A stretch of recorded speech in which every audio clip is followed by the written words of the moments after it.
আসসালামু আলাইকুম। মিষ্টি রুদেলা একটা সকালের শুভেচ্ছা জানাচ্ছি সবাইকে। Welcome to my blog video আরবি সুইট ড্রিম। আপনারা সবাই কেমন আছেন? আলহামদুলিল্লাহ আমি ভালো আছি। তো আজকে আরেকটা সুন্দর দিন শুরু করলাম, তাই আপনাদের সাথে শেয়ার করব যা যা করেছি। আমি এখন নাস্তা করব, তো রেডি করলাম, সবাই মিলে নাস্তা টেবিলে বসে যাব। সকালটা আসলে চা নাস্তা দিয়ে শুরু করি প্রতিদিন, আজকেও ব্যতিক্রম নয়। আজকে আমার বাহিরে একটু কাজ আছে, তো একটু নাস্তা টাস্তা করে বের হচ্ছি। বাইরে একটু কাজ ছিল, যত তাড়াতাড়ি সম্ভব চলে আসবো বাইরের কাজটা সেরে।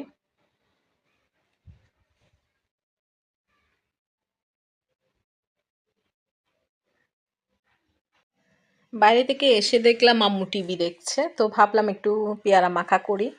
তো একটু গুঁড়ো মরিচ আর লবণ দিয়ে পেয়ারাটা মাখিয়েছি, আর বসে বসে টিভি দেখছি আম্মুর সাথে। পেয়ারা মাখাটা অনেক টেস্টি হয়েছে। শীতকালে আসলে মাখা খেতে অনেক ভালো। তো পেয়ারা মাখা খেয়ে কিছুক্ষণ টিভি দেখার পর আসলাম রান্নাঘরে আসলে সকালে যা যা খেয়েছি সব কিছুই আসলে এখনো কিছুই ধুইনি, রেখে দিয়েছি। তো এগুলো ধোয়ার পালা চলছে। আমার যেহেতু হ্যান্ডমেড নাই, তো নিজের কাছে নিজেই করি সব কিছু, একটু কাজের প্রেশারটা একটু বেশি। তো আমার ভিডিও ব্লগটি যদি আপনাদের হৃদয়ে এতটুকু জায়গা করে নিতে পারে, তাহলে একটা লাইক দিবেন আর সাবস্ক্রাইব করে আমার পাশে থাকবেন। আমি যেহেতু নতুন, আমাকে উৎসাহ দিয়ে অনুপ্রেরণা যোগাবেন। এই তো কাজ, কষা মাজার কাজ চলছে, ধোয়াধু মেয়েদের যা হয় প্রতিদিন। বাঙালি মেয়েরাই মনে হয় এত বেশি রান্নাঘরে কাজ করে, কোনো কান্ট্রি আর অন্য কোনো কান্ট্রির আসলে মেয়েরা করে না, আমরা বাঙালিরাই বেশি করি।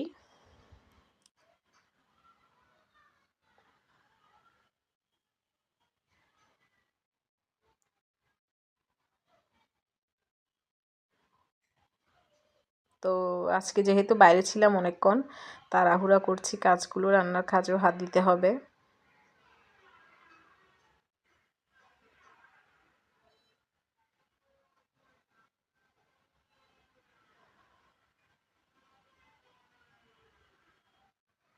আমাকে আমার আম্মু অনেক হেল্প করে কাজে, যার কারণে আসলে আমার অনেক কাজ এগিয়ে যায়।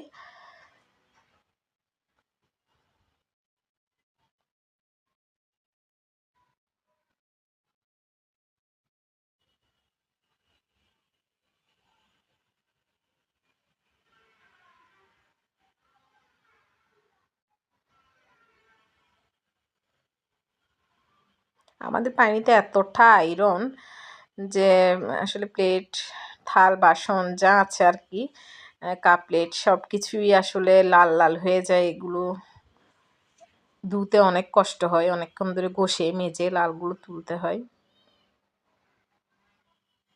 আর যেহেতু বাচ্চা আছে বাসার মধ্যে, মেলামাইন জিনিসটা বেশি ইউজ হয়, কাঁচের জিনিসটা খুব কম ইউজ করি। তো একটু মুছে ফেলতেছি, ধোয়ার পরে আসলে নোংরা হয়ে যায়। তো এখন রান্নার পালা। রান্না করার আগে আসলে সবজিটা কেটে নিচ্ছি। আর সবজির মধ্যে আজকে করব বাঁধাকপি ভাজি, আলু দিয়ে পাতাকপি।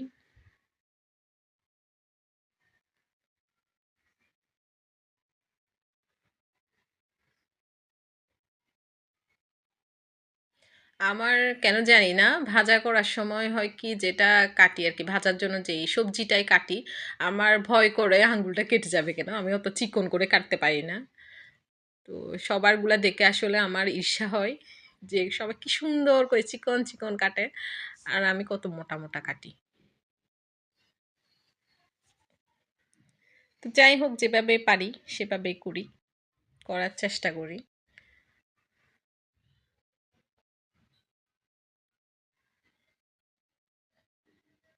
আমার কিচেনটা অনেক ছোট,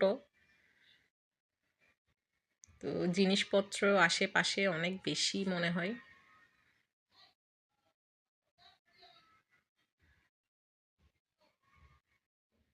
তো কাটা শেষ, এখন ধোয়ার পালা। ধোয়ার জন্য আসলে পানি দিচ্ছি। তো ধুয়ে রান্না বসিয়ে দিব। আমার রান্না অলমোস্ট শেষ, এখন বাচ্চাদেরকে গোসল করিয়ে দিব। তো বাচ্চাদের গোসল করানোর পরে আসলাম, আসলে ওদেরকে একটু লোশন মাখতে হবে, হেয়ার ড্রাই দিয়ে চুলগুলো শুকাই দিতে হবে, চিরুনি করে দিতে হবে, এইসব কাজ আর কি, ডেইলি ওয়ার্ক। তো দুষ্টু দুইটা বসছে, দুষ্টামি করতেছে। চুলটা শুকিয়ে দিচ্ছি একটু, কারণ ঠান্ডার দিন, বাচ্চা, ঠান্ডা লেগে যাবে চুল ভিজা থাকলে।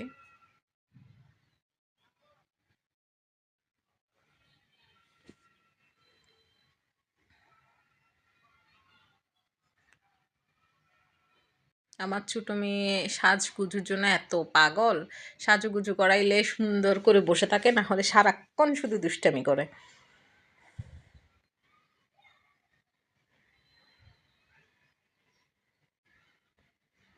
তো দুজনকে রেডি করানো শেষ।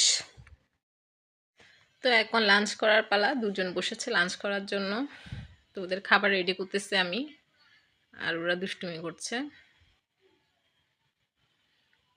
তো এখন ভাত রেডি, এখন খাওয়াই দিব আমি। এখন রাত, ওদের বাবা ওদের জন্য কুল নিয়ে আসছে, ওরা কুল খাচ্ছে। তো thanks for watching, Allah Hafiz.